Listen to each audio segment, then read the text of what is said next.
अगर आपको लगता है कि भारत और अमेरिका के बीच ट्रेड डील सिर्फ व्यापार का मामला है, तो यह वीडियो आपकी सोच को और गहराई देगा। क्योंकि आज हम बात करेंगे एक ऐसी टक्कर की जहां एक तरफ भारत का आत्मसम्मान और दूसरी तरफ अमेरिका के राष्ट्रपति डोनाल्ड ट्रंप का ईगो है। सवाल सिर्फ ट्रेड डील का नहीं है, सवाल है क्या आज का भारत झुकने वाला भारत है। वीडियो अंत तक जरूर देखिए, क्योंकि अंत में आपको साफ दिखेगा कि भारत क्यों डेडलाइन से नहीं रेड लाइन से चलता है। नमस्कार साथियों, मैं ओपी वशिष्ठ, रुद्राष्ट्र चैनल पर आपका स्वागत है। भारत और अमेरिका के बीच ट्रेड डील अब तक क्यों नहीं हुई, इस सवाल पर पूरी दुनिया की नज़र है। पिछले दिनों अमेरिका के वाणिज्य मंत्री हावर्ड लटनिक ने जो खुलासा किया वह बेहद अहम है। उन्होंने कहा कि अमेरिका ने तीन डेडलाइन दी, पहला फ्राइडे, दूसरा फ्राइडे और फिर तीसरा फ्राइडे। डील पूरी तरह तैयार थी, राष्ट्रपति ट्रंप दस्तखत करने को तैयार थे, बस प्रधानमंत्री नरेंद्र मोदी को एक फ़ोन करना था, लेकिन वह फ़ोन नहीं किया गया और यहीं से कहानी बदल जाती है।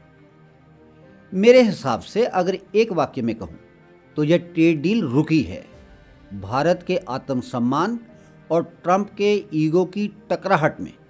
प्रधानमंत्री नरेंद्र मोदी ने साफ कर दिया, भारत अपने राष्ट्रीय हित से कोई समझौता नहीं करेगा। ट्रंप को एक बड़ी गलतफहमी थी। डोनाल्ड ट्रंप को लगा कि भारत तेजी से बढ़ती अर्थव्यवस्था है, अमेरिका का स्ट्रेटेजिक पार्टनर है, दबाव में आ जाएगा। लेकिन ट्रंप मोदी को समझने में चूक गए। आज दुनिया में चीन और ब्राजील को छोड़कर लगभग हर देश ट्रंप के दबाव में झुका है।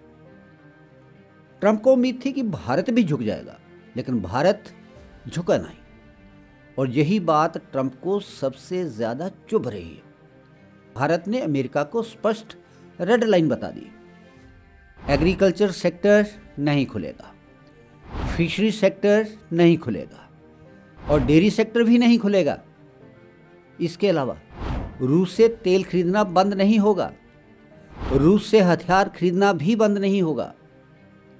भारत वहीं से तेल खरीदेगा जहां सस्ता मिलेगा, क्योंकि सवाल किसी उद्योगपति के बिजनेस का नहीं है। यहां सवाल भारत के गरीब और मध्यम वर्ग और किसान का है। अगर रूस से तेल ना लिया जाता तो आज महंगाई आसमान छू जाती। जो लोग कहते हैं कि रिलायंस को फायदा पहुंचाया गया, उन्हें ना अर्थशास्त्र की समझ है और ना ही कूटनीति की। रिलायंस को जो फायदा हुआ उस पर 70,000 करोड़ रुपए का विंडफॉल टैक्स भारत सरकार ने वसूला है। सवाल यह है, ये पैसा गया कहां? ये पैसा गया देश के ही विकास में।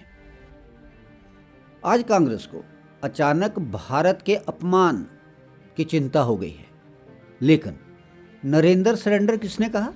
भारत की अर्थव्यवस्था डेड है किसने कहा?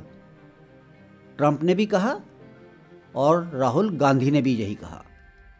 आज दुनिया मान रही है कि भारत दुनिया की सबसे तेजी से बढ़ती अर्थव्यवस्था है, चौथी सबसे बड़ी अर्थव्यवस्था बन चुका है भारत, जल्द ही तीसरे नंबर पर होगा। लेकिन भारत को डेड इकॉनमी कहने वाले दुनिया में सिर्फ दो लोग हैं, एक ट्रंप और दूसरे राहुल गांधी। पाकिस्तान के नवाज शरीफ ने एक बार डॉक्टर मनमोहन सिंह को अपमानित किया था, तब सबसे बड़ा और कड़ा बयान किसका आया था? नरेंद्र मोदी का। रिचर्ड निक्सन ने इंदिरा गांधी के लिए अत्यंत अपमानजनक शब्द कहे, लेकिन इंदिरा गांधी चुप रही। क्यों चुप रही? क्योंकि अंतर्राष्ट्रीय कूटनीति मोहल्ले की राजनीति नहीं होती भाई।